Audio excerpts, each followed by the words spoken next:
Welcome to TV Africa News. Thank you so much for joining us and always being part of us. This is Africa Today. My name is Nahaba Kajura, but first are the headlines. Relief as UNEB releases Busia's PLE results.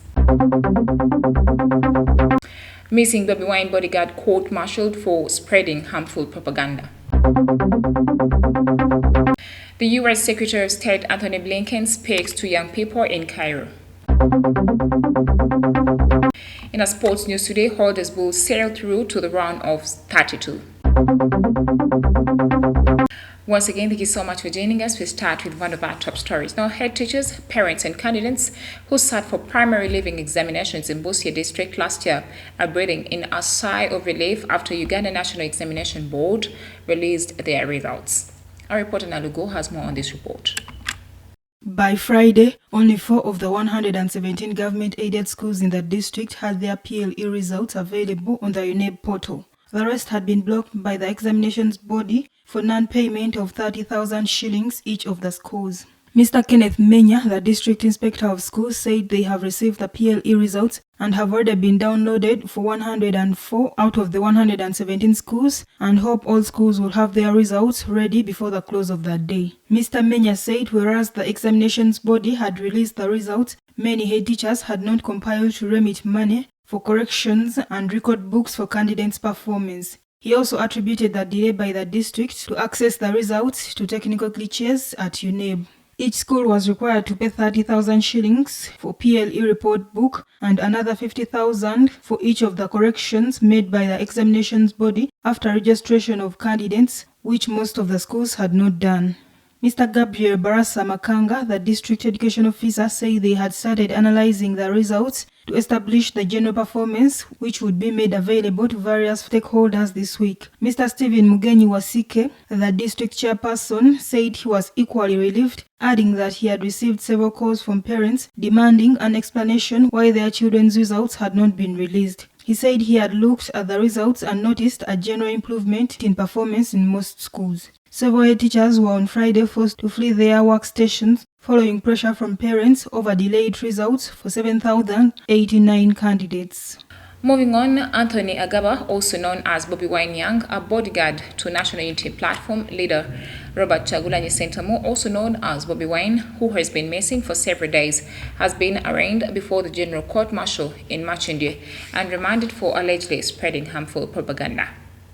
On Monday, Bobi Young, who is 29, who has been missing for over a week after being picked by unknown gunmen along Masaka Highway, was arraigned before the Army Court together with 2 UPDF officers, including Lance Corporal Apollo Virigwa, 41 attached to the 2nd Infantry Division Guard Battalion in Mbara District, and Stuart Nwahereza, attached to the 3rd Battalion of the 3rd Division in Karamoja, and charged with spreading harmful propaganda contrary to Section 137, Subsection 1 of the UPDF Act 2005. According to the Army Court, the 3 on or around January 20th, 2023, in various areas of Kazo, Mbarara, and Kampala districts, made and spread ill and false statements against the Defense Forces and the government of Uganda.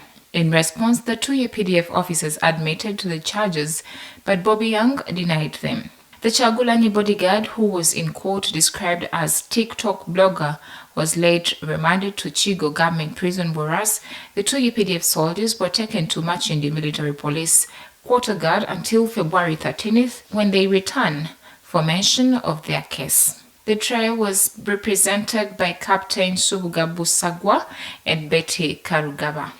Well, thank you so much, reporter. We take a quick break. We shall come back with the international news.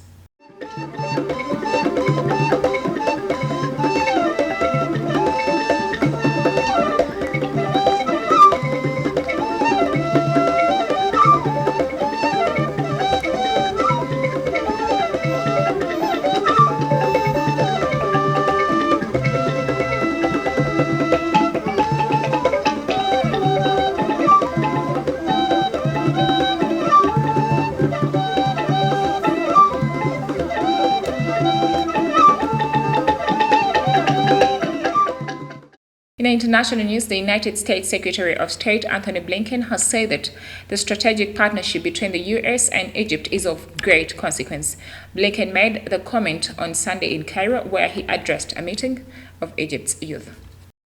Noting that the majority of Egypt's population is under 25, Blinken said it was important to engage with them because, quite literally, they will be the ones making their country and will be the ones who are going to carry forward the relationship with the United States. The U.S. top diplomat began a tour of the Middle East in Cairo on Sunday amid a spike in Israel-Palestinian violence, with a slim hope of using U.S. influence to try to ease tensions.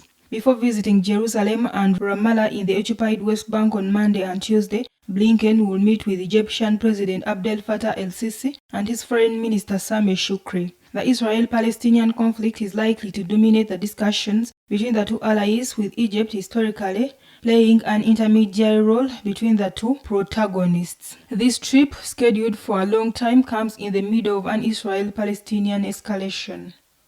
Apart from that, the drought in the Horn of Africa is forcing many nomadic herders to seek a new life elsewhere. Now, increasing numbers are now leading a sedentary existence, relying on humanitarian aid in cities and camps for internally displaced people known as IDPs. The last 5 rainy seasons since the end of 2020 have failed, triggering the worst drought in 4 decades in Ethiopia, Somalia, and Kenya. Many are now considering a complete lifestyle change. Alaso Abdi, a female IDP, lamented that in her life she was very happy, had her children animals that provided milk and meat, and they moved freely from one place to another, and now all their wealth is gone. According to Muhammad Astar Kahin, a shepherd, the majority of people have left the village because of starvation, and those that remain have nothing, and their lives are in danger. According to the UN, drought has plunged 12 million people into acute food insecurity in Ethiopia alone, where a deadly conflict has also ravaged the north of the country. In a report published in January, the UN's humanitarian agency, OCHA, say that since 2021, more than 4.5 million livestock have died and 30 million are now at risk. Away from that, Morocco's foreign minister and his Iraq counterpart signed on Saturday a memorandum of understanding. Now, Baghdad welcomed Morocco's move to reopen its embassy in Iraq, which closed after 2 Moroccan nationals were kidnapped 18 years ago. Morocco's top diplomat Nasser Bourita hailed a historic visit from the standpoint of being the first visit by a foreign minister to Baghdad for a quarter of a century approximately, and it is the first visit for a government official in 2 decades. Referring to Israel-Palestinian violence that spiked in recent days, with an Israeli military raid on a militant stronghold in the West Bank and a Palestinian shooting attack in an East Jerusalem Jewish settlement, he pleaded for a return to calm. Iraq's Fawad Hussein said that the Kingdom of Morocco plays an important role in the political and economic fields, especially in the continent of Africa, and it is crucial for Iraq to build a relationship with it in the political or economic fields. Morocco is one of the Arab countries that has grown closer to Israel in recent years. During the last Arab League summit held in Algeria, the Algerian president insisted on the historic support by Arab nations for the Palestinians in their never-resolved conflict with Israel. Away from that, the judge in the corruption trial of former South African President Jacob Zuma announced on Monday at a hearing that he would rescue himself from the case, risking the case going back to court. Judge Piet Cohen in the Pietermaritzburg court during a televised hearing said that he had come to a conclusion that he must refuse himself from the trial, which is what the proper administration of justice, the Constitution, and his constituency dictates. Jacob Zuma, who is 80, is accused of taking bribes from the French defense group Taos in a case that dates back more than 20 years ago. He is charged with 16 counts of fraud, corruption, and racketeering. Taos is also charged with corruption and money laundering. The former head of state was present at the technical hearing.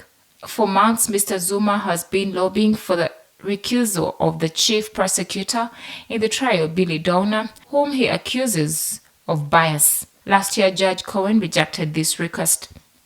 He said that he is now concerned that this decision could lead his own impartiality being questioned when the question arises as to whether Mr. Zuma received a constitutionally fair trial.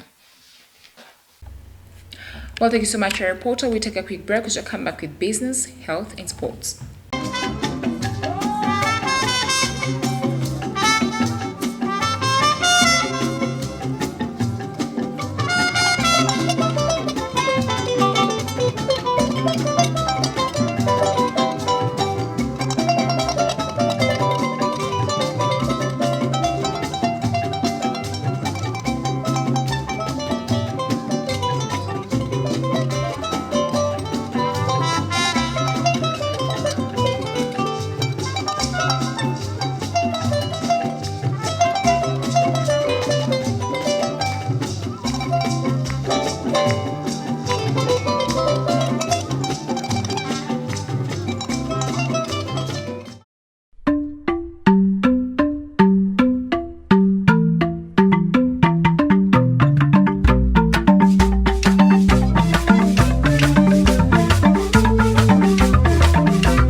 Welcome back from the break. You're still watching TV Africa, the Bright Channel.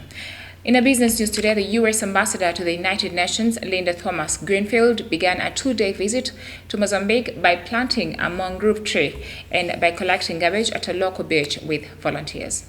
On arrival, the U.S. ambassador to the United Nations, Linda Thomas-Greenfield, stressed the importance of the American partnership with the Southern Africa country, especially in what concerns the environment and climate change. She told the volunteers at Costa do Sol Beach in the capital Maputo that she is getting ready to get her hands dirty with them to help the beach to survive. The ambassador is the second cabinet member heading to Africa as part of President Joe Biden's big push to engage with the world's second largest continent. Thomas Greenfield's visit follows last week's start of a 10-day African visit by Treasury Secretary Janet Yellen to Senegal, Zambia and South Africa.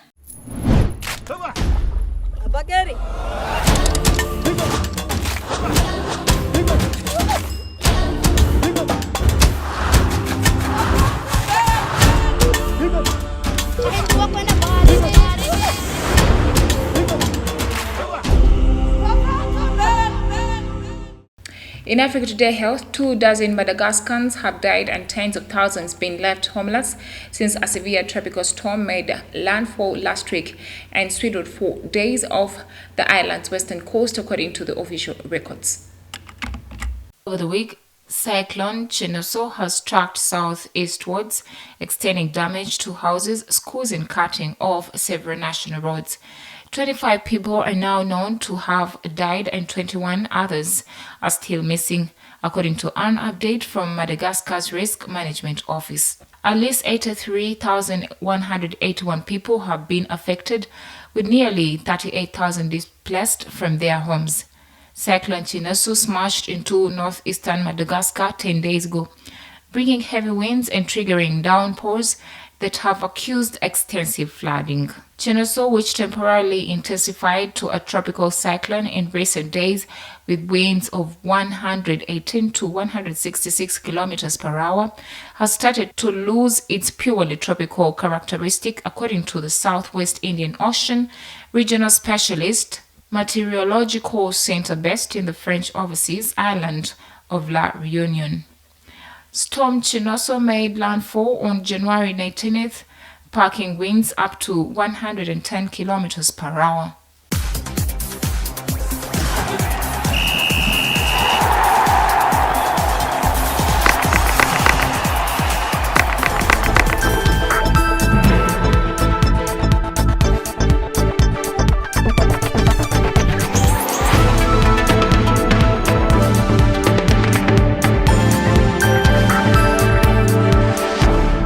In our sports news today, Uganda Cup holders Bull FC began their title defense on an impressive note, knocking out Sparks FC on Monday. In the round of 64 fixture played at Chirondo Playground in Mukono, Bull had to dig deep to overcome the resilient hosts. Defender Hilary Onek scored the lone goal of the game, coming at the start of the second half. Onek made a good run on the right wing to tap home a well-delivered cross from Douglas Muganga. The goal eventually turned out to the decisive moment of the game, despite Sparks making attempts in the closing stages. It should be noted that Book FC won the Uganda Cup last year, defeating Vipers SC in Masindi. The Ginger-based side will not wait for the round of 32 draws to know their next opponent. The round of 32 draws to know their next opponent. It is this particular time that I thank you for joining us and always being part of us. Don't forget to subscribe to our YouTube channel.